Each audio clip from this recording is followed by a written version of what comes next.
time to do the rosette for the guitar, my SG1. And we've got to this point via a few ancillary videos. I've made some ebony purfling from the fretboard blank of the guitar. I've prepared some abalone, and I have bent, I have bent the rings for the rosette. One of the things I love about making this rosette, it's a lot of effort, but I've crafted it from the rawest of raw materials. I've used absolutely raw abalone. I've used a raw block of ebony, which will eventually be the fretboard, and something you've not seen so far, and that's a block of laburnum. I love this wood. You can't get it in particularly large chunks, but it's a beautifully figured wood, a very strong grain, and a nice contrast between the sapwood and the heartwood, which is going to become a key feature of the rosette, as you will see.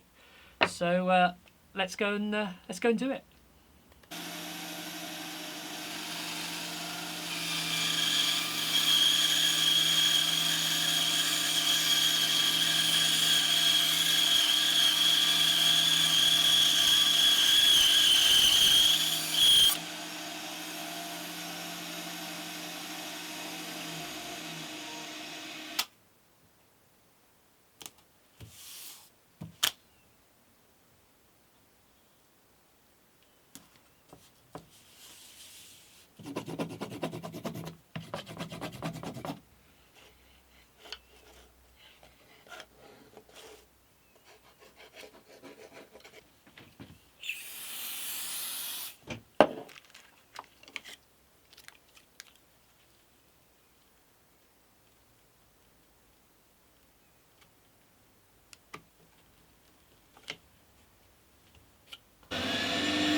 I'm a little nervous about the next step because I've got to cut the route for the rosette.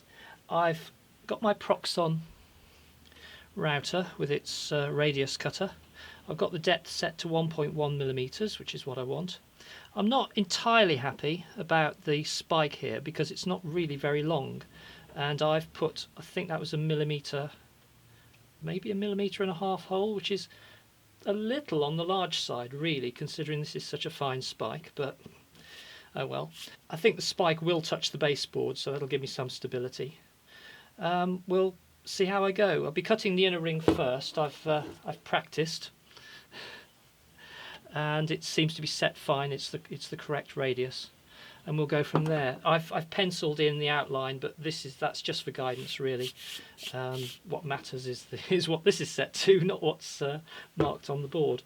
It just gives me an idea I'm not going to go wrong, hopefully. Yeah, okay, I'm waffling. Let's get on with it.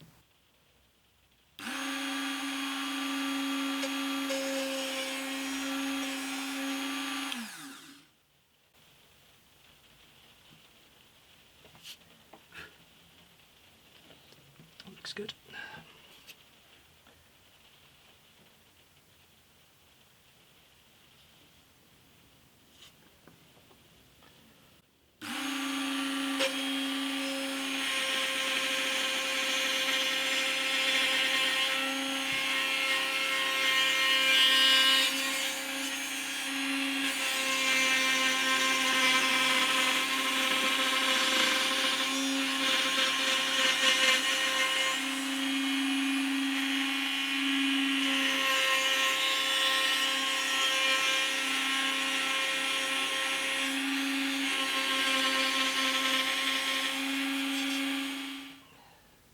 That's good. 1.06 millimeters, spot on.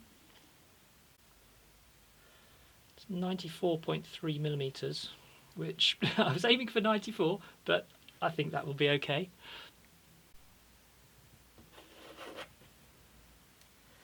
Now aiming for 50, well, maybe 49.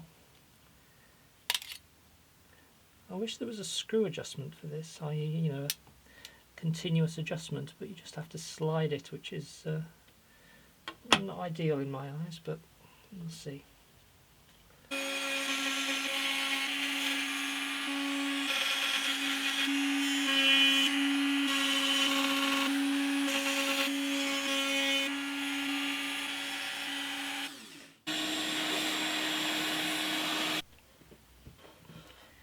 One of the things I'm very aware of here is trying to get the spike back in the hole in exactly the same place each time.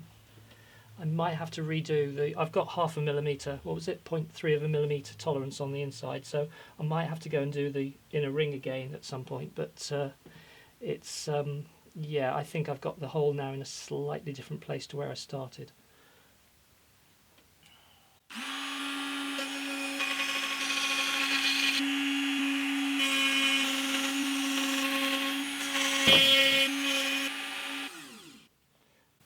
And when I say slightly different place, I'm just talking just a fraction of a millimeter, but I want this exact.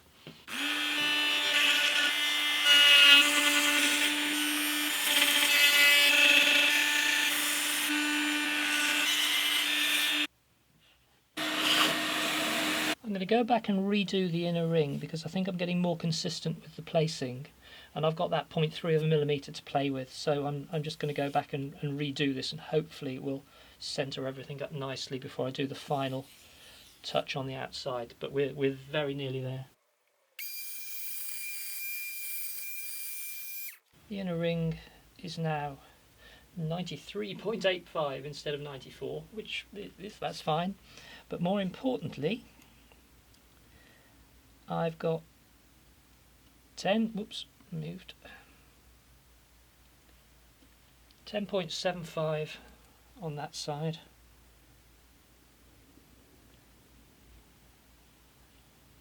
Well, maybe a little bit, might still be a little bit wide, 10.9, 10.88, so there might be 0.1 of a millimeter difference in the two sides, but it is much, much closer than it was.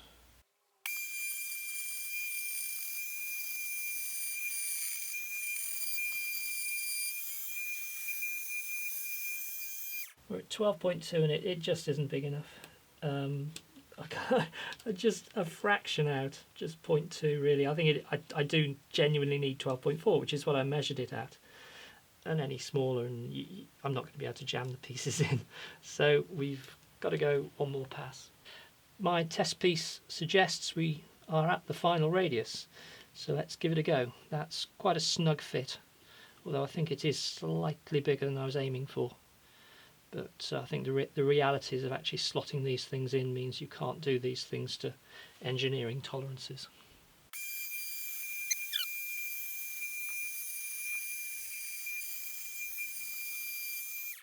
That is looking perfect. That is a really snug fit. I hope it's not too snug,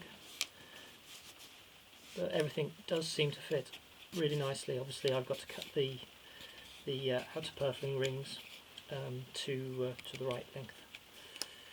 Ooh, success! Perhaps should have made a mitre block for this.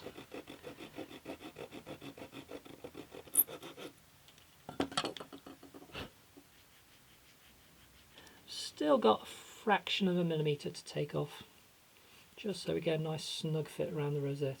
It's starting to look like a proper rosette. I haven't glued anything in yet, and I'm just trying to decide whether to glue the rings in first with wood glue, perhaps using the abalone as place markers to sort of keep it all together, or whether to just go for super glue, start super gluing in all the segments and just allow the super glue to sort of leach under the rings and glue them in.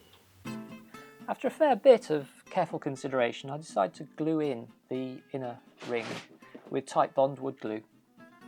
It's the only seam that's going to be visible, at least from the side, because it's the edge of the sound hole, and I want a good consistent seam, and a strong one too.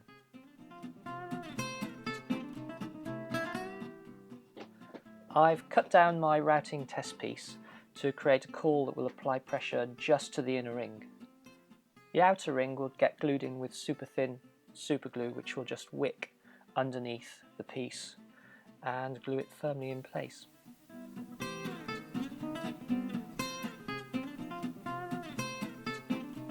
These are the plans of my rosette, and I'm going to use it to lay out the mitre block. This is the insert, and there's the mitre block.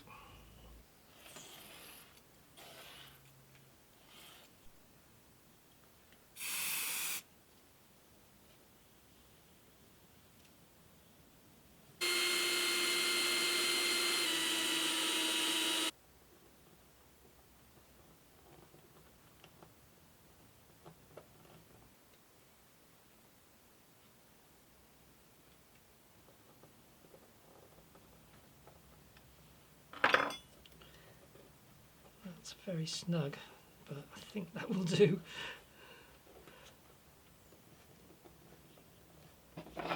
One mitre block.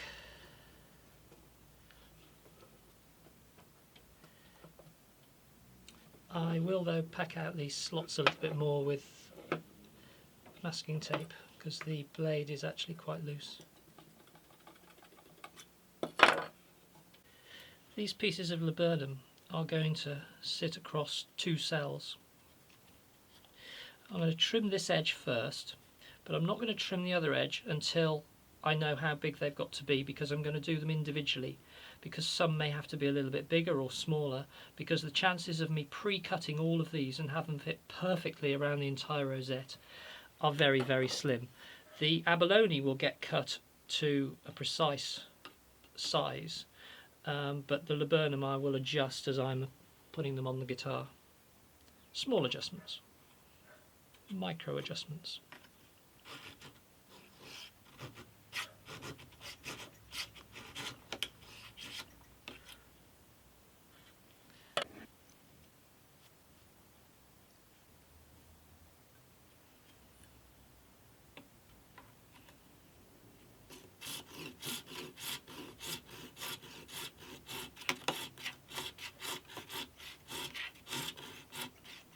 This is a pull saw, by the way.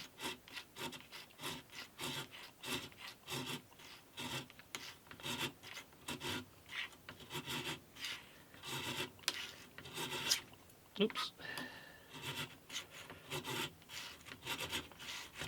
There we go. Yeah, that's not too bad.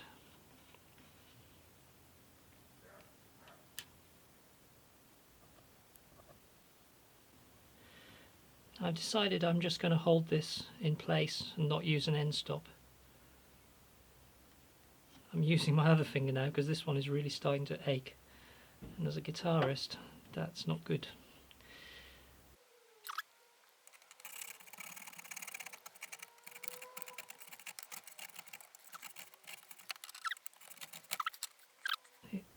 It's a good cut.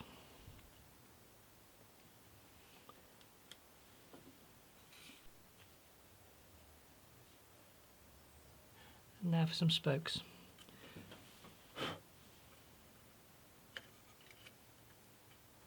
This is going to be fiddly.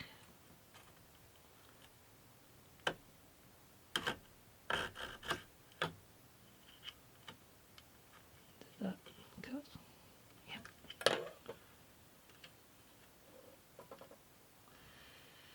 So I've got that right. This should be 9.4.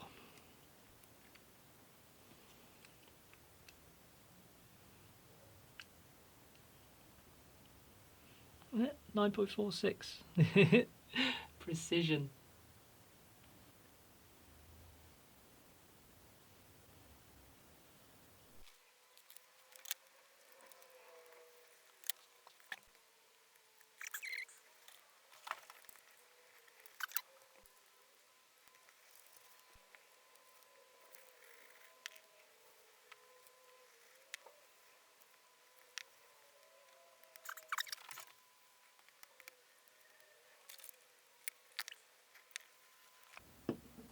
The inner ring has been glued, but the outer ring is still loose.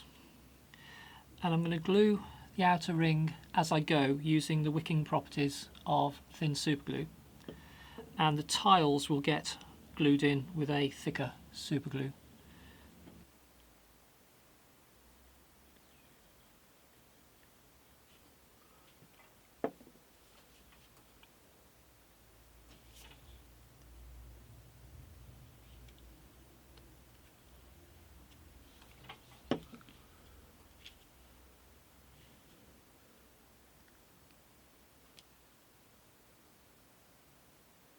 Oh, I've got a little bit of squeeze out, which is not what I wanted, but I can remove that.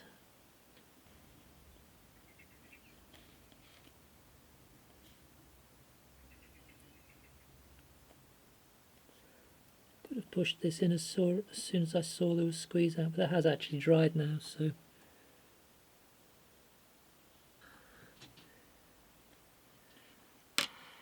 So the advantage of using super thin is I've got that in place. Be careful, don't get any drips here. And just run that along the inside edge.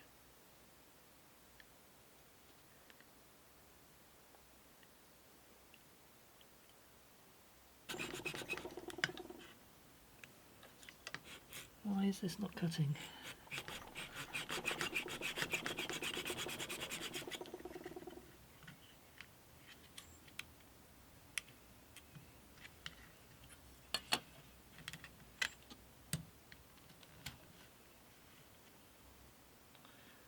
For some reason it's not gone right the way through. Ah, I know what it is. The the masking tape has shifted and it's now preventing the blade going fully down. So they've just got a microscopically thin layer of wood underneath.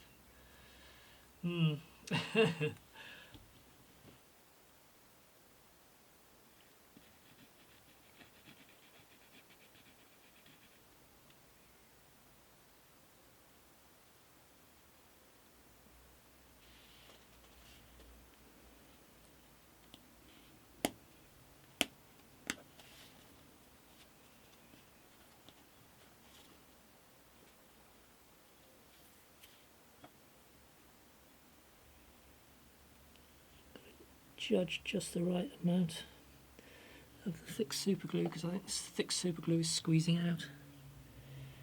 And then the thin superglue along the rear edge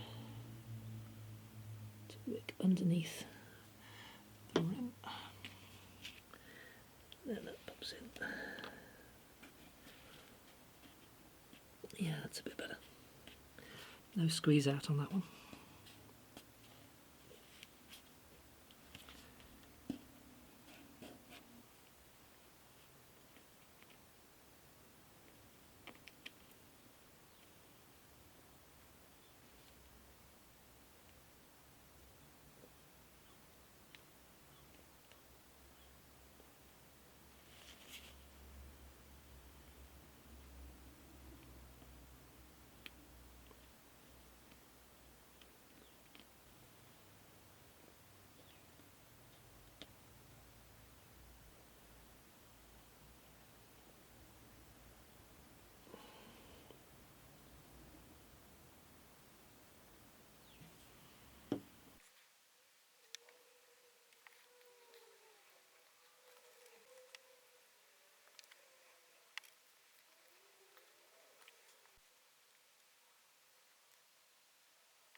You can now see why I didn't cut all of the pieces in one go.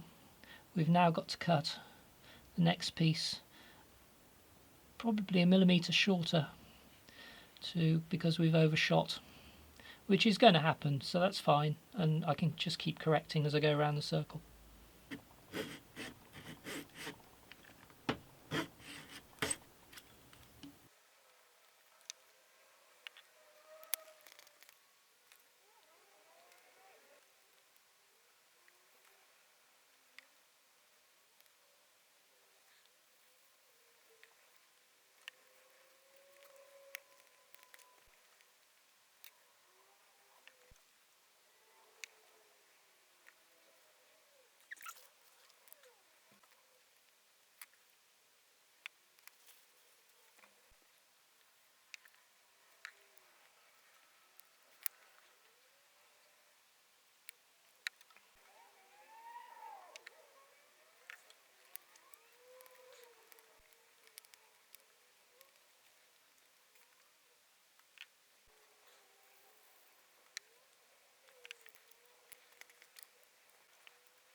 Remember, this is just a spacer. I hope this isn't loose. No, it seems okay actually. I was really just holding that there. It is loose, but it's forcing into place, so that's good.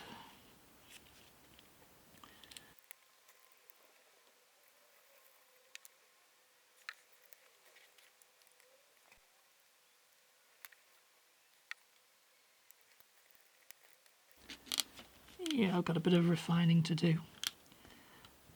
There isn't room for the spoke here, so I've got to take, really speaking, I've got to take a bit off both segments actually.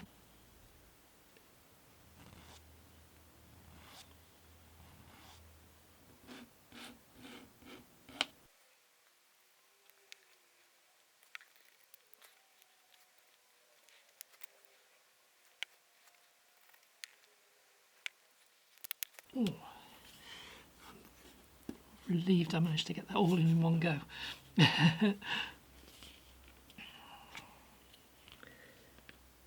That was a tight fit.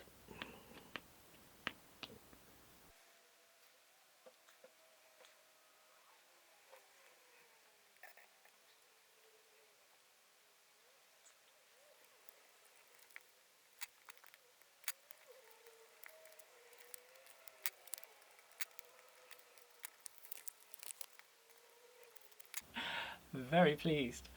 I'm going to leave it there. I've got to sand it down. The ebony is still standing proud of the surface, so I've got to get that all nicely flat and all toned in. And obviously I've also got to cut out the centre of the rosette. The inner ring, the ebony, will actually be the edge of the sound hole. Unlike what a lot of guitar manufacturers do, they leave spruce at the edge of the sound hole, which I've never actually understood, because the spruce isn't particularly hard wearing, To me, it seems a natural thing to have the ebony as the edge, which, you know, the hard ebony, a harder wearing edge. Maybe that's just me, but we'll do that in maybe the next video, maybe not. We'll have to see. Yes, we'll see. Bye for now.